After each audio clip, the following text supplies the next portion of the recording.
Hello students. So this is one of the concept class that I am taking before the next revision class. The concept class is here to discuss the broader theme of the monetary and the fiscal policy. A lot of us study it in the isolation, that this is fiscal policy, this is monetary policy. But we do not try to interrelate these two. There is a very strong interrelationship between the two, and they often complement each other. In fact, government always use a combination of these. These are never used in isolation, so we must need to understand them in that complementarity. Sometimes they can substitute each other also, but generally they tend to complement each other. Now, what kind of role they can perform, what kind of objectives they can achieve, that we will study. But first of all, we will start what we generally know about. Generally, what we know about fiscal policy tools and monetary policy tools is that fiscal policy tools are the tools used through the budget. The policies of government regarding the taxation, regarding the expenditure, regarding the borrowing, deficits management, all of that comes under fiscal policy tool. Now, if government give a tax concession, means government reduce the tax rate. If government reduce the tax rate, then what will happen? Demand will increase. Okay, so tax are of two types, direct tax and indirect tax. If direct tax go down, the people are going to have more income. They are going to be able to save more for themselves, or they are going to retain more for themselves, because direct taxes are income tax, corporation tax. If these go down, means we have more money to spend, so automatically demand will rise. What about indirect tax? If GST falls down, price will come down. And we know from microeconomics, if price go down, demand go up. So irrespective of which tax we reduce, we will be able to increase the demand. So tax cut, okay, tax decrease leads to increase in demand and vice versa. Okay, similarly, government expenditure.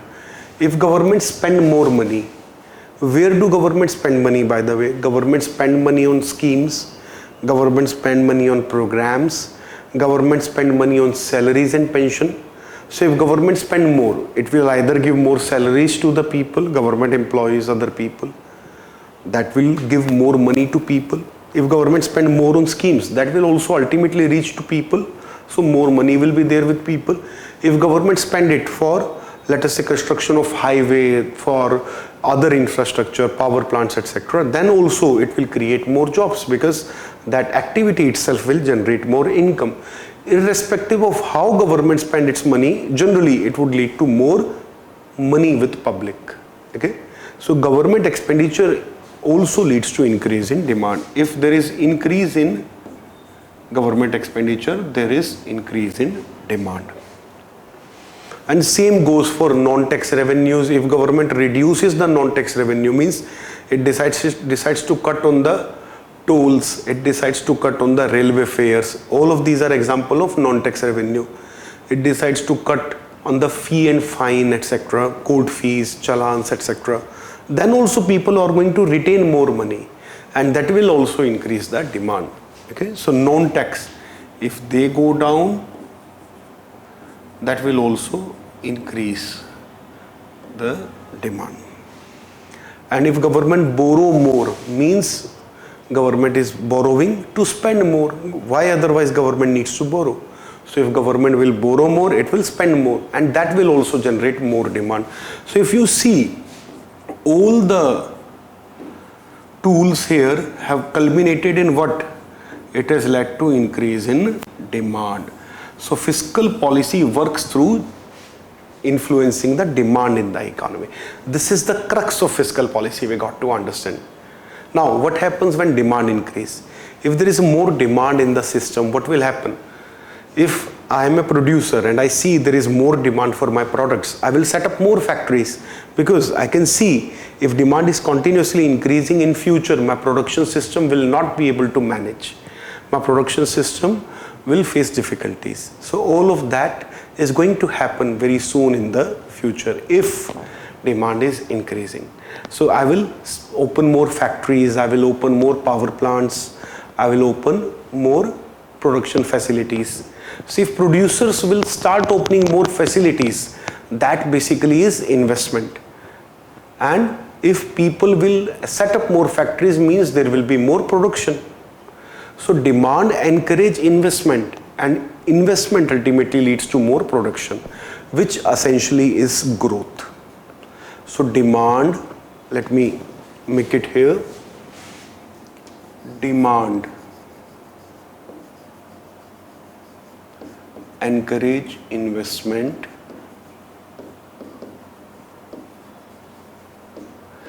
which encourage more production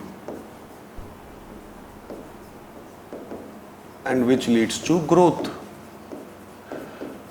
So through fiscal policy we can have higher growth. This is one of the key aspects of the fiscal policy.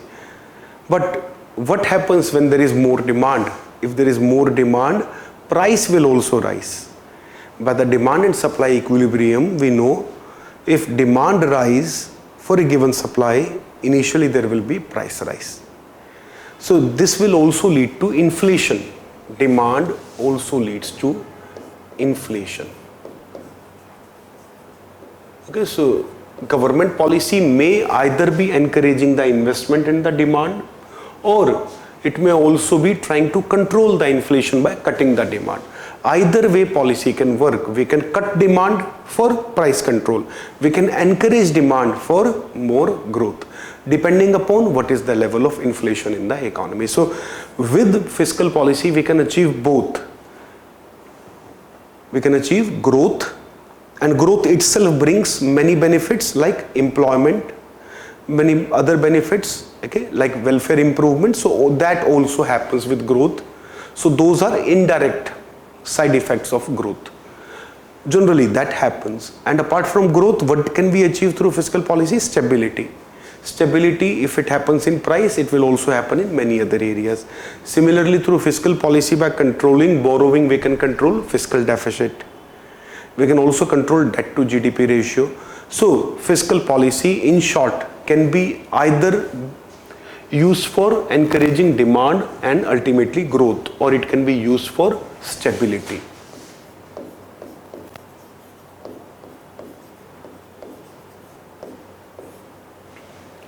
Okay, so these are the two directions into which fiscal policy will go. Then from these two, there are many other branches. So this is what we generally know about. But what we generally ignore here is demand is the underlying factor through which we achieve everything. In short, through fiscal policy, we can either go for growth, we can either go for stability. Okay, and when we go for growth, we also encourage more demand in the system. That automatically leads to better welfare of people, because if people are able to create more demand, means they have more products with themselves, and that means they are better off, well off. That is how at least we measure welfare in economics. We can't talk about their mental health, we can't talk about many other type of well-being, but at least material well-being can be improved by this. So depending upon requirement, situation of economy, global economy, we can opt for either of the direction. Okay, or maybe by some tools we may opt for one direction, by another tool we may opt for another direction. So that may also happen. Now coming to monetary policy part, I've summarized the fiscal policy part, and then I will unite the two. In the monetary policy, all of us know that what are the popular tools? Bank rate, okay, then repo rate, reverse repo rate. I will not go into their details because that will defeat the purpose of this short session for monetary fiscal policy. For that I will do another video. So do subscribe this channel and continue to watch out in future. There will be many more videos on the concepts. Coming back here, so we know about bank rate, repo rate, so many other policy rates. Okay, now there is one more marginal standing facility which has been introduced, okay, which I will also discuss in my revision class on the monetary policy and the financial markets. In short, there are many interest rates that we change in the monetary policy, and by changing interest rate we can directly affect at what rate people borrow, कि लोगों को उधार किस ब्याज पे मिलता है.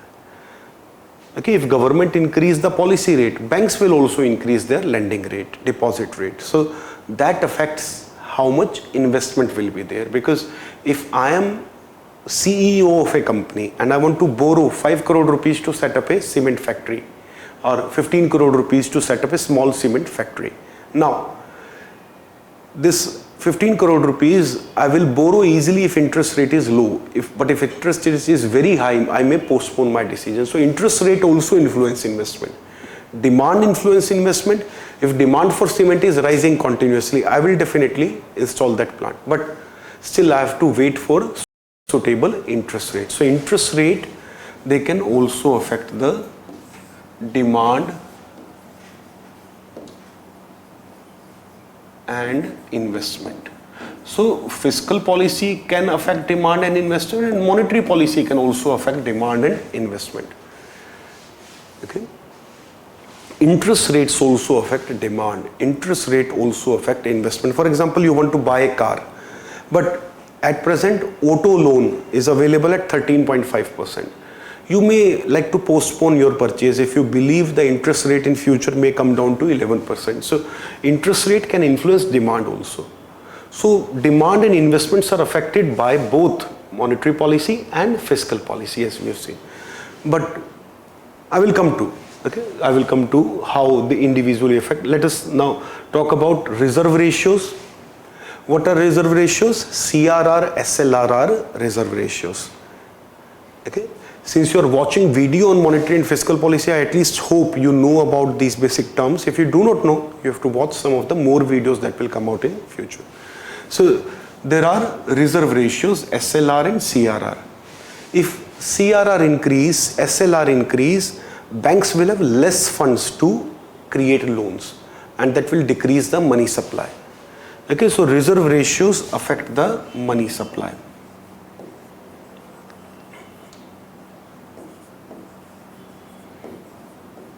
And money supply also will affect the interest rate, and then it will also eventually affect the demand investment in the economy. Okay. Similarly, sale purchase of bond. If RBI sell bond for government, if it sells bond, what will happen? It will sell the bond through open market operation, and after selling the bond will go to bank, cash will come to RBI, money supply will go down. So this will also, whether RBI buy or sell, it will affect the money supply. Okay, selling will decrease money supply, and buying bonds will increase the money supply. So depending upon what RBI would be doing, it will also affect money supply, and money supply then will affect the interest rate, and once again demand and investment. So ultimately we have seen monetary policy भी demand को affect कर रही है, monetary policy influence demand, fiscal policy influence demand and investment, both of them. And since demand is affected, it will affect price and it will affect inflation. So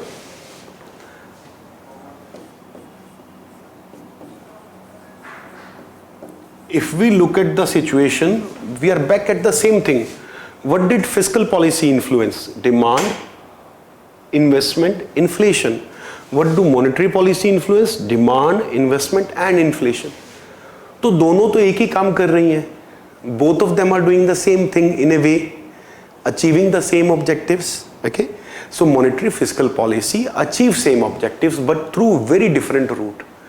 Monetary policy does it by influencing the money supply, whereas fiscal policy does it by influencing demand. Okay, so fiscal policy, since it directly influences demand, and demand is one of the most primary factor for investment, fiscal policy is more suitable for influencing growth. Okay, if you want to increase investment as the primary objective, my fiscal policy would be more important there. Monetary policy will also support by reducing interest rate, but monetary policy will play a secondary role there because it will indirectly affect demand through money supply. So money supply, or basically monetary policy, will influence the growth in a very slow manner, in a very let us say, jagged manner, whereas fiscal policy immediately and very sharply affect the demand and the investment. So for investment purposes, fiscal policy is more relevant. And where do monetary policy is more relevant? Inflation. For stability purposes, fiscal policy is not so suitable. First of all, we have to increase the tax rate. For example, if we talk about tax for price stability, we have to increase tax rate. Government do not find it very suitable. Government have to cut expenditure, means cutting down either on the jobs provided to people or cutting down on the welfare schemes, subsidies, infrastructure projects. That also government doesn't like to do. Okay, so the choices here for price stability are very tough. So for price stability, it is monetary policy which is considered even better, suitable and more appropriate and easy for government to follow. So for price stability, we use monetary policy. And now you can recall your monetary policy committee, for which inflation targeting is the primary objective. Okay. The current system of our monetary policy is that first, it is the responsibility of monetary policy committee and RBI to control the inflation. If inflation is within control, around 4%, then RBI can focus on supporting the growth by cutting down the interest rate. That is how the monetary policy works today in India. There are many more complexities obviously, but this is a very sketched down, simplified version for you. For somebody preparing for economic services, this lecture, this session can be very, very complex. But for you, this is the decent overview which covers the basic aspect. Now, we have seen both of them can achieve the objective of growth and stability. But monetary policy more suitable for stability, fiscal policy more suitable for growth. And that is how we use them in a complementary manner. There is one more thing here. Monetary policy specifically is used for exchange rate. Okay, fiscal policy has no or very, very, very limited application for exchange rate, but monetary policy is directly influential on exchange rate. Okay, so for exchange rate control, exchange rate movement, stability of rupee versus dollar, what RBI do? RBI engages in sterilization policy, which is basically a type of open market operation. Okay, sterilize, the term itself means to neutralize. Okay, so exchange rate is controlled specifically by monetary policy. Rest, fiscal, monetary policy, both can be used for their objectives, and they are complementary to each other. They are both specialized into achieving specific tasks, although they can do both of them. Just think of it like that if you follow cricket, okay, since we are in India, I hope all of you, even if you do not follow cricket, you know about cricket. Think of fiscal policy as a batting all-rounder. They can do both. They can do batting, they can do bowling. Okay, but they're better at batting. Okay, so they can be used for any task, batting or bowling, fielding, but they have a specific edge in one area. Similarly, think of monetary policy as a bowling all-rounder, fiscal policy as a batting all-rounder. They're both all-rounder. But then this bowling all-rounder is also a specialized keeper. There is one special task that this alone can perform. That is exchange rate. Okay, so think it like that. But I hope this session has helped you to understand and bridge your monetary policy and fiscal policy understanding together. So there are so many tools, but ultimately their objectives are very, very similar. Ultimately, what are our objectives? That we want to have growth. We want to grow as fast as possible, provided there is some sense of stability. If we tend to lose stability, then we sacrifice some growth and we go back to stability. So that is how we juggle. Policy making is essentially juggling. Okay, juggling like transferring balls from one hand to another hand. There is no one fixed path. Okay, it is a constant motion, like one ball from here moving between hands. I'm sure you have seen juggling. Okay, I do not have a ball, otherwise I would have shown you. So we are constantly juggling. So that is the monetary and fiscal policy, and this session in fact would be helpful for any student preparing for any examination. Okay, this will give them a basic understanding of monetary and fiscal policy. If you have any question or you want me to cover a specific topic, please let me know under the comments. I will try to cover it. Okay, and if you like the video, please do subscribe the channel and share. Okay, it's a very small channel, recent channel, and it would really go a long way if you can support it by sharing the videos. Thank you.